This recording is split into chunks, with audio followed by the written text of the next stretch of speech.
हमारे मन में कभी ना कभी ये प्रश्न तो जरूर आया होगा कि हिमाचल में किसी एक व्यक्ति के पास अधिक से अधिक कितनी जमीन जो है वो हो सकती है और उस जमीन के होने के क्या पैरामीटर्स हैं और क्या नियम और कायदे और कानून हैं, तो उसके बारे में आज चर्चा करेंगे। तो देखिए, इस तरह की जानकारी मैं आपके पास लेते आ रहा हूं। अगर आप चैनल पर नए हैं तो चैनल को सब्सक्राइब कर दीजिए। और मैं हूं नवीन शर्मा और आप देख रहे हैं हिमाचल टीवी। तो चलिए शुरू करते हैं। देखिए, ऐसा है कि इस पूरी प्रक्रिया में Himachal Pradesh ceiling on land holding act 1972 का विवेचन आता है। और इसमें मैं आपको कुछ जो बेसिक्स जो सेक्शन था उसके बारे में चर्चा करेंगे। जैसे सेक्शन 4 और सेक्शन 6 है, तो उसके बारे में थोड़ी सी एक डिस्कशन करेंगे। तो इसको मैं यहाँ स्क्रीन के ऊपर जो है वो एक्ट को ला करके फिर थोड़ा सा आपको इसको ब्रीफ करने की कोशिश करता हूँ। इस एक्ट को लाने का जो मेन प्रमुख जो कारण ये था कि हिमाचल प्रदेश में जो है वो किसी व्यक्ति के पास कितनी जमीन होनी चाहिए और ऐसा ना हो कि कोई एक व्यक्ति या कोई कुछ व्यक्तियों का समूह जो है वो पूरे हिमाचल में वो है जमीन को खरीद करके या जमीन को अपने पास रख करके वो पूरे हिमाचल का ही मालिक बन जाए। तो उसमें जो है वो कुछ सीलिंग्स का प्रावधान किया गया और हिमाचल में जो है वो इस एक्ट के तहत जो है वो सभी के पास जो है जमीन हो और जो ये जमीन हो भी एग्रीकल्चर पर्पस के लिए जो है किस तरह से इसका उपयोग होगा। नहीं तो अक्सर अगर ऐसा ना होता तो बहुत कम लोगों के पास जो थी वो अधिक से अधिक जो थी वो जमीन हो जानी थी और इसमें जो था वो नियम और कायदे उस हिसाब से मेंटेन नहीं रह पाने थे। तो चलिए वीडियो की शुरुआत करते हैं। चलते चलते वीडियो को लाइक जरूर कर दें। तो देखिए, ये वो एक्ट है the Himachal Pradesh ceiling on land holding act 1972। और इसमें जो प्रमुख सेक्शन है जिसमें मैं आपको बता दूं, जिसकी मैं चर्चा भी कर रहा था, तो वो है सेक्शन 4।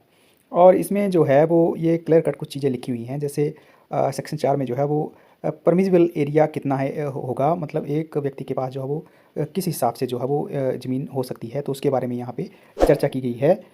अब यहाँ पे जो ये सेक्शन 4 है, ये क्या कह रहा है? The permissible area of a land owner or a tenant or a mortgagee with the possession of partly in one capacity or partly in another of a person or a family consisting of husband wife and up to 3 minor children shall be in respect of. तो मतलब ये जो चीज़ है, ये जो family की यहाँ पे डेफिनेशन दे दी गई, तो उसमें ये है कि एक हस्बैंड, एक वाइफ और उनके जो है वो 3 माइनर बच्चे।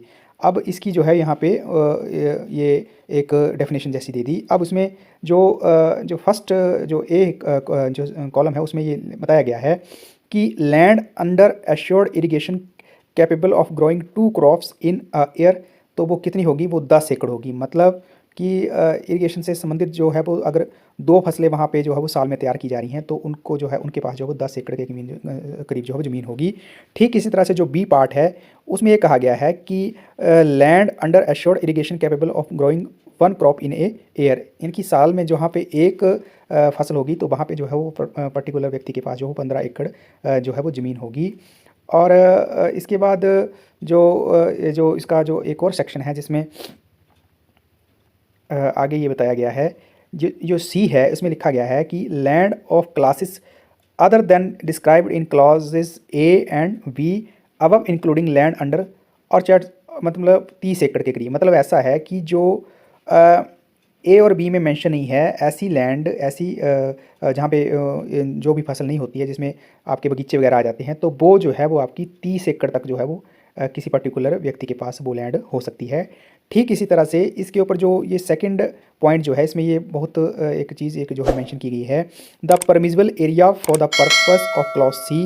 जो क्लॉज सी है जिसकी में 30 एकड़ के बारे में बताया गया है, of sub section 1 for the districts of Kinnaur and Lahaul Spiti, tehsil Pangi and sub tehsil Bharmour of Chamba district, area of Chhota Bhangal and Bara Bhangal of Baijnath, kanungo circle of tehsil Palampur of Kangra district and area of Dodra Kwar patwar circle of Rohru tehsil and ये जितने भी परगना और Rampur tehsil of Shimla district shall be, ये जो है ये 70 एकड़ का यहाँ पे जो है वो चीज़ जो है यहाँ पे ये लिखी हुई है। तो अब ये जो है मुख्यतः मैंने आपको यहाँ पे 3 किस्में बताई, लेकिन चौथी जो है यहाँ पे इंक्लूड की गई है। तो इन ये जो क्षेत्र है यहाँ पे जो है 70 एकड़ तक जो है वो वहाँ आपकी जो है वो एक लैंड का जो है परमिसिबल एरिया आ जाता है। अब इसी में ही जो सेक्शन 5 की तो अभी बात नहीं करेंगे, तो 6 की बात करते हैं। 6 में क्या लिखा गया है? 6 में जो है वो सीलिंग ऑफ लैंड। तो ये सीलिंग ऑफ लैंड इसलिए किया गया कि जो ऊपर जो मेंशन किया गया है, जो आपका 4 सेक्शन में जो मेंशन किया गया है, तो उसके जो आगे जो है मतलब उससे अधिक जो है वो पर्टिकुलर ना तो कोई लैंड ओनर, ना कोई टेनेंट, ना कोई मॉर्गेजी जो है वो उसके ऊपर जो है वो पोजेसन नहीं कर सकता है। और उसके बाद जो है वो लैंड जो है particular the land with in the state of Himachal Pradesh exceeding the provisional area on और आफ्टर द अपॉइंटेड डे।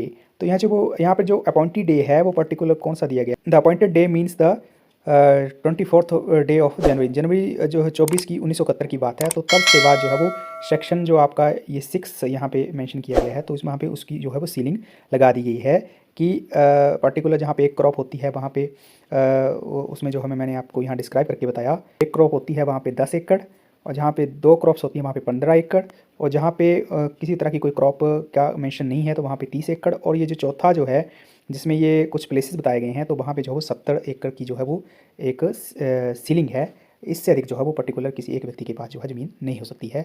इस तरह की जानकारी मैं आपके पास लेते आ रहा हूँ। अगर आपका इस वीडियो से संबंधित कोई प्रश्न होगा तो ज़रूर आपने कमेंट बॉक्स में पूछना है। बाकी आपका ज़मीन से संबंधित कोई मुद्दा होगा या टेक्नोलॉजी से रिलेटेड अगर आप कोई वीडियो चाहते होंगे तो कमेंट बॉक्स में जो बताएं, मैं कोशिश करूँगा उसको बनाने की। बाकी मिलता हूँ एक अगले वीडियो में, तब तक जय हिंद, जय भारत, जय हिमाचल।